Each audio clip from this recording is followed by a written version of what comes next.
Pinduoduo приложениесінің басты бетінде отырмыз.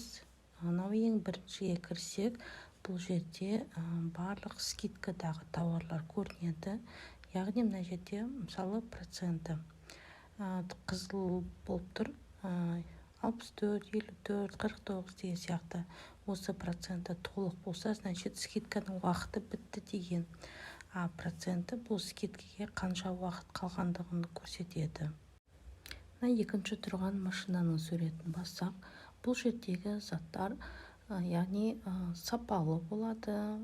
Мықты компаниялардың сапалы заттары шамалы қымбаттау бағада болады. Бұл жерден қытайлықтар онша ала бермейді зат. Яғни біз сияқты шетелдіктер сауда жасайтын жер. Келесі үшінші мен төртінші бұл қытайлықтарға арналған. Бұл жерге кірмей қойсаңыздар болады. Келесі 9-9 дегеніміз, бұл жерде бағасы 600 теңгеге дейінгі заттар шығады. Яғни жеңілдікке түскен заттарды осы жерден көруге болады. Одан кейінгі қатар бізге қатысы жоқ, яғни қытайлықтарға арналған. Мына төменгі қатардағы екінші тұрған бұл магазиндердің прямой эфирлері.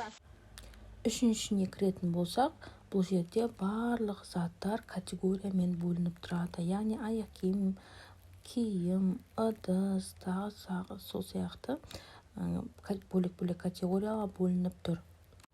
Мысалға, аяқ киімге кіретін болсақ, сол аяқ киімге ұқсас барлық аяқ киімнің түрлері шығады осы жерде.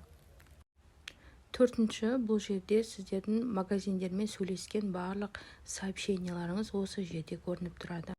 Және ең соңғы бұл жеке кабинет бөлімі.